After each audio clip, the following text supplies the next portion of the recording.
Hello বন্ধুরা, বিন্দুস কিচেনে আপনাদের সবাইকে স্বাগত। আজকে আমার রেসিপি হচ্ছে মোচা চিংড়ি। তো চিংড়ি মাছগুলোকে আমি ভালো পরিষ্কার করে ধুয়ে নুন হলুদ মাখিয়ে দেখুন ভেজে তুলে নিলাম। এইবারে ওই কড়াইয়ের মধ্যে আর একটু তেল দিয়ে দিলাম জিরা, হিং, একটা শুকনো লঙ্কা, দুটো তেজপাতা, একটুখানি নাড়াচাড়া করে নিলাম। এরপরে আমি ছোট ছোট করে আলু কেটে রেখেছি, একটা বড় সাইজের আলুগুলোকে সমস্ত দিয়ে আগে একটুখানি ভেজে নেব।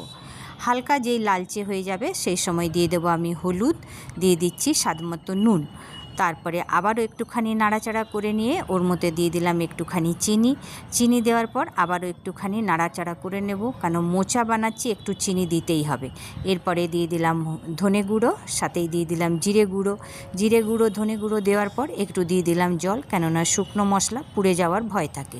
আবারও একটু নাড়াচাড়া করে দিয়ে দিচ্ছি এর মধ্যে লাল লঙ্কার গুঁড়ো। ঝালটা নিজেদের মতো দেবেন, আমি হিসাব মতোই দিলাম। এরপরে দিয়ে দিচ্ছি আমি আদা রসুন কাঁচা লঙ্কা বাটা, এইটা 3 চামচের মতো দিয়ে ভালো করে নাড়াচাড়া করে নিচ্ছি।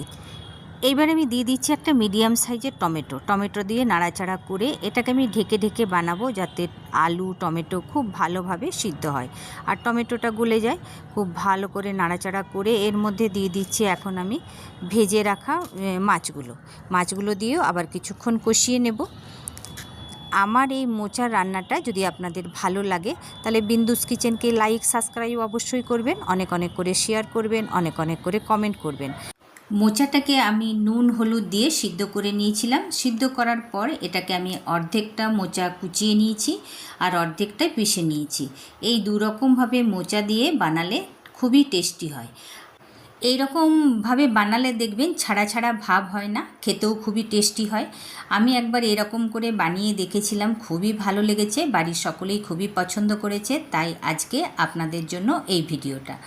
দেখুন বাটা মোচাটাও দিয়ে দিলাম, দুটোকে মিলিয়ে খুব ভালো করে এখন 2-3 সেকেন্ড আমি ভালো করে কষিয়ে নেব। মোচা বানানো কিন্তু খুবই ঝঞ্ঝটের কাজ, কিন্তু এই কাজটা যদি একটু সহজ উপায়ে করা যায় তাহলে তো খুবই ভালো। তো খুব ভালো করে দেখুন মিশিয়ে নিলাম মশলার সাথে মোচাটাকে। তারপরে অল্পখানি জল দিয়ে দিচ্ছি, বেশি জল দেওয়ার দরকার নেই, কেননা মোচাও সিদ্ধ করা, 90% আলু এমনিতেই সিদ্ধ হয়ে গেছে। তবুও ঢেকে ঢেকে মোচাটাকে রান্না করছি। মোচা রান্নার খুব সুন্দর একটা গন্ধ বেরিয়েছে, এখন তো গরম মশলা দেওয়াই হয়নি। তো খুব ভালো করে নাড়াচাড়া করে নিচ্ছি। নাড়াচাড়া করে নেওয়ার পর এর মধ্যে এখন আমি দিয়ে দিচ্ছি 1 চামচ গরম মশলা দিয়ে আবার কিছুক্ষণ এটাকে নাড়াচাড়া করে নেব। খুব ভালো করে গরম মশলার সাথে মোচাটাকে মিলিয়ে নিলাম। এরপর এর মধ্যে দেব ঘি, 1 চামচ ঘি দিয়ে দিচ্ছি। ঘি ছাড়া তো মোচা অসম্পূর্ণ, রান্নাটাই অসম্পূর্ণ। খুব ভালো করে ঘি দিয়ে মিলিয়ে এটা আমার রেডি হয়ে গেছে। এবার একটা পাত্রে আমি নামিয়ে নিচ্ছি। দেখুন এরপর এর মধ্যে দিয়ে দিচ্ছি আমি একটু নারকেল কোড়া। এই তো হয়ে গেল না সোনায় সোহাগা। এই যে মোচা চিংড়ি, এটা কিন্তু দুপুরে ভাতের সাথেই এটা বেশি খেতে ভালো হয়।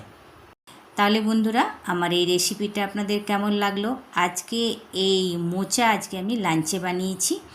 আপনাদের যদি আমার এই রান্নার পদ্ধতিটা ভালো লাগে তাহলে অবশ্যই একবার বানিয়ে দেখবেন। বানানোর পর ভালো লাগলে কমেন্ট অবশ্যই করবেন। ভালো থাকবেন, সুস্থ থাকবেন, আবার এরকম রেসিপি নিয়ে ফিরে আসবো।